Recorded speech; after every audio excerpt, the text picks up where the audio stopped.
বর্তমান আমাদের যে অন্তর্বর্তীকালীন সরকার তাদেরকেও সজাগ করতে চাই। কিছু কিছু রাজনৈতিক দল আছে যারা আওয়ামী লীগের প্রতি খুবই দুর্বল, তাদেরকেও সাবধান করে দিতে চাই। আওয়ামী লীগ সংগঠিত হচ্ছে এবং কে সংগঠিত করছে, কে দায়িত্ব নিয়েছে, এই তথ্য আমার কাছে আছে। তিনি কোথায় কোন বাসায় আছেন সেই তথ্য আমার কাছে আছে। তাকে কারা কারা সাহায্য করছে সেই তথ্যগুলি আমার কাছে আছে। সুতরাং আমরা যদি মনে করি স্বৈরাচারীরা বসে আছে, এটা সঠিক নয়। স্বৈরাচারীর দোসররা প্রথম স্তর, দ্বিতীয় স্তর, তৃতীয় স্তর পুলিশের মধ্যে আছে, প্রশাসনের মধ্যে আছে এবং বিভিন্ন প্রতিষ্ঠানে স্বৈরাচারীর দোসরগুলি এখনো অবস্থানে আছে।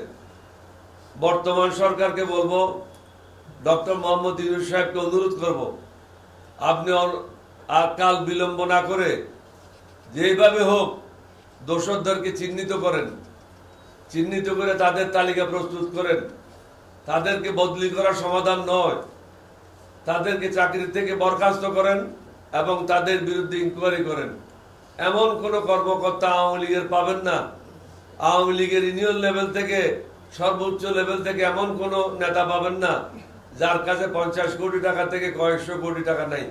হাসিনা নিজেই বলেছে তার ঘরের প্রিয়দের কাছে 400 কোটি টাকা আছে।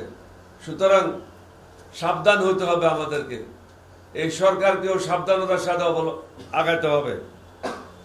মনে রাখবেন, মাকড়সা কিন্তু খুব শখ করেই তার চারিদিকে জাল বুনে, পরে ওই জালের মধ্যে তার মৃত্যু হয়।